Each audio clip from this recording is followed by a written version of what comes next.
नक्षत्र के अनुसार से मंगलवार का अवसर पूर्णिमा तिथि और इस दिन ग्रहण पड़ रहा है। आपकी राशि में दिन अनुकूल दिखाई देता है, चीज़ें आपके फेवर में जाती दिखाई दे रही हैं, कोई दिक्कत नहीं है। लेकिन ग्रहण का पड़ना आपकी राशि के दृष्टिकोण से थोड़ा परिस्थिति को खराब करता दिखाई दे रहा है। एक तो 7.5 चल रही है आपके ऊपर इस वक्त, और उस वक्त ग्रहण जो आपकी राशि में जहाँ पड़ रहा है वो कहीं ना कहीं शारीरिक आदि व्याधि को उत्पन्न करने की योग बनाता है। चिंता नहीं, चिंतन करने की ज़रूरत है। इस समय में ग्रहण काल में श्रेष्ठ उपाय शास्त्र में वर्णित है, उनको अवश्य करने का प्रयास कीजिए। ग्रहण के आरंभ काल में स्नान कीजिए जल से, गंगा जल से स्नान करके इससे बहुत अच्छा है। ग्रहण के मध्य में कोशिश ये करें भगवान शंकर के महामृत्युंजय मंत्र से यज्ञ करें। ओम हौं जुंग सह ओम भूर्भुवः स्वः ओम त्र्यंबकं यजामहे सुगंधिं पुष्टिवर्धनम् उर्वारुकमिव बंधनान् मृत्योर्मुक्षीयमामृतात् स्वभुव भू ओम सहजुंग हों ओम।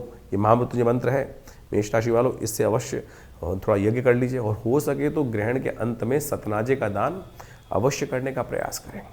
आपके वजन के बराबर या अपने सामर्थ्य के अनुसार से 7 अन्न मिलाकर उसमें काला उड़द जरूर हो। 7.5 भी चल रही है, और वैसे ग्रहण का प्रभाव भी शारीरिक दृष्टिकोण से थोड़ा कष्टमय है, तो इसको कर लेने से लाभ होगा, कष्ट से निवृत्ति का योग बन जाएगा। शास्त्र में वर्णित तरीके हैं, इसको कर लीजिए, कहीं कोई दिक्कत आने के योग बनेंगे नहीं। ग्रहण बहुत विशेष है।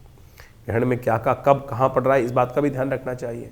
देखिए 3 तारीख को चंद्र ग्रहण पड़ रहा है, और ये चंद्र ग्रहण जो है वो विशेष रूप में खग्रास चंद्र ग्रहण है, और इस चंद्र ग्रहण का प्रभाव बहुत जबरदस्त तरीके से पड़ने वाला है पूरे विश्व में। ये फागुन मास की पूर्णिमा पर जो चंद्र ग्रहण पड़ रहा है, ये विशेष तौर पर इसका प्रभाव बहुत जबरदस्त रहने वाला है। इस समय में देखिए ग्रहों की स्थिति ऐसी है कि 4 ग्रह एक साथ होकर विराजमान है, और चंद्रमा और केतु के साथ जिस प्रकार की युति बनी हुई है, तो चंद्रमा और केतु की युति भी जिस प्रकार से बनी हुई है वो आपको अच्छे से समझ लेना चाहिए। ये कहीं ना कहीं ग्रहण का प्रभाव बहुत ही विचित्र पूरे विश्व में पड़ता दिखाई दे रहा है, और ऐसे में ग्रहण काल के अनुसार आप समझ लें, ये ग्रहण एक तरह से पर्व काल माना जाता है। ये ग्रहण आमतौर पे इसके इफेक्ट जो हैं वो नेगेटिव माने जाते हैं। इफेक्ट किसी के लिए शुभ, किसी के लिए नेगेटिव, क्योंकि खगोलीय घटना है, और उस खगोलीय घटना के लिए ऐसा हो ही नहीं सकता कि सबके लिए अशुभ पड़ रहा हो। किसी के लिए शुभ रहेगा, किसी के लिए अशुभ रहेगा। तो आपकी राशि के दृष्टिकोण से उस प्रभाव को आपने समझ लिया है, लेकिन आप ये समझें इस ग्रहण काल को भारतीय संस्कृति में कहीं बहुत सारे लोग डराने की बात सोच लेते हैं कि नेगेटिव नहीं है। ये ग्रहण का प्रभाव जो है उसको पर्व काल के तौर पे जाना जाता है।